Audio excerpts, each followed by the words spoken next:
بڑے کام کے لیے لال بچھڑے کی قربانی پیش کیا کرتی تھی، جبکہ قرآن کے اندر اس کا رنگ سرخ یا پیلا بیان ہوتا ہے۔ جس بچھڑے کو یہودی سرخ کہہ رہے ہیں وہ اصل میں سرخ یا لال نہیں ہے، بلکہ یہ پیلا رنگ کا ہے، یا یوں کہیں کہ سرخ اور پیلا رنگ کا مکسچر ہے۔ اور ویسے بھی اب تک ہم نے یہی دیکھا ہے، ہزاروں سال کے ایوولوشن کے اندر بھی کوئی پیلا رنگ کی ایک گائے نہ کبھی موجود تھی، جس کا مطلب ہے کہ قرآن کے مطابق اس کا رنگ پیلا اور لال رنگ کا مکسچر تھا۔ قرآن کے مطابق حضرت موسیٰ علیہ السلام نے قتل کا فیصلہ سنانے کے لیے اللہ کے حکم پر اس بچھڑے کو قربان کرنے کے لیے کہا تھا۔ حضرت عیسیٰ علیہ السلام کے آسمان پر اٹھ جانے کے 70 سال بعد یہودیوں نے رومن حکومت کے خلاف بغاوت کر کے جو کچھ چاہتے تھے جہاں چاہتے تھے، جس کے بعد ٹائٹس نامی رومن بادشاہ نے دوسری دفعہ ہیکل سلیمانی کو تباہ کر دیا تھا، اور یہود پوری قوم اپنی جان بچا کر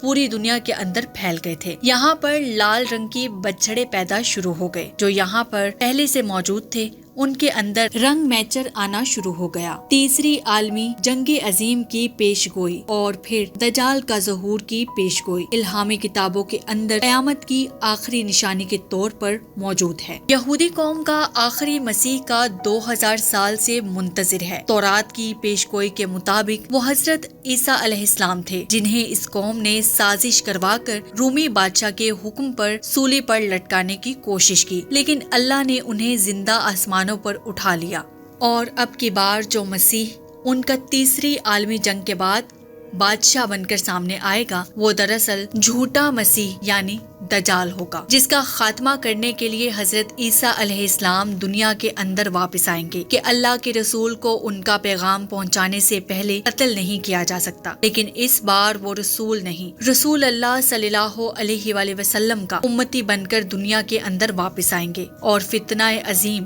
یعنی دجال کریں گے، جسے ختم کرنا کسی اور کے بس کی بات نہیں ہوگا۔ وہ دین اسلام کو پوری دنیا پر نافذ کریں گے۔ حضرت عیسیٰ علیہ السلام اس وقت دمشق کی ایک جامع مسجد پر آسمان سے فرشتوں کے کندھوں پر ہاتھ رکھ کر تشریف لائیں گے، جب امام مہدی علیہ السلام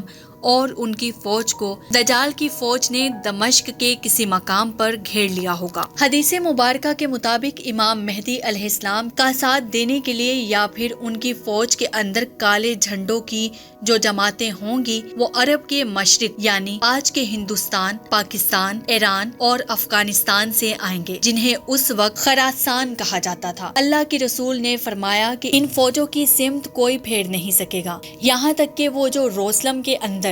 یعنی موجودہ اسرائیل کے اندر جا کر ملاقات کریں گے اور ان کی فوج میں شامل ہو کر امام مہدی علیہ السلام کی خلافت کو قائم کریں گے۔ اب اس پیش گوئی کے مطابق یہاں پر ایک بات سمجھنا انتہائی لازمی ہے کہ اس وقت خراسان کے اندر خلافت کا نظام شروع ہو چکا ہوگا، تبھی تو وہ فوجیں مہدی علیہ السلام کے ساتھ دینے کے لیے پہنچیں گی۔ اللہ کے رسول صلی اللہ علیہ وآلہ وسلم نے فرمایا تھا، اگر تمہیں گھٹنوں کے بل بھی جانا پڑے تو امام مہدی علیہ السلام کی فوج کے اندر شامل ہو جانا۔ افغانستان میں حال ہی میں اسلامی خلافت کا نظام، پاکستان کے اندر آمرانہ حکومت کے خاتمے کے اسرائیلی حالات اور ہندوستان کے اندر مسلمانوں پر بڑھتے فسادات، کیا یہ سب بلا وجہ ہو رہا ہے؟ نہیں، بلکہ یہ تمام حالات وہی بن رہے ہیں کہ یہ حالات ایسی فوج کو تیار کریں گے جو اکٹھے ہو کر خراسان سے نکلے گی اور امام مہدی علیہ السلام کے مل کر یروشلم شہر کو، مسجد الاقصی کی جگہ کو آزاد کریں گے، جہاں پر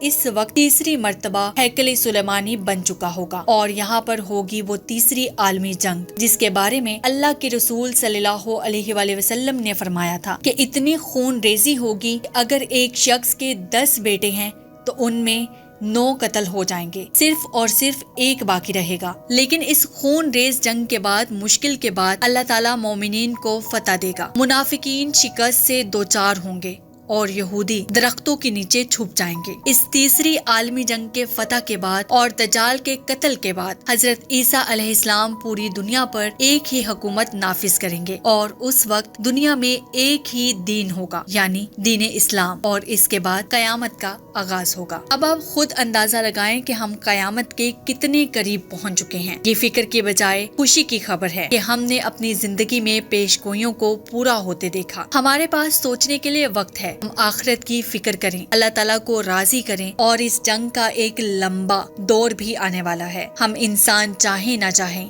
ایک دن موت آنی ہے، تو کیوں نہ ہم ان خوش نصیبوں میں شامل ہو کر جنت کا سودا کریں جو امام مہدی علیہ السلام اور ساتھی اور رسول صلی اللہ علیہ وآلہ وسلم کے فرمان کے مطابق جنتی گروہ کے اندر شامل ہوں گے۔ اللہ تعالی ہمیں سمجھنے اور نیک عمل کی توفیق عطا فرمائے، آمین۔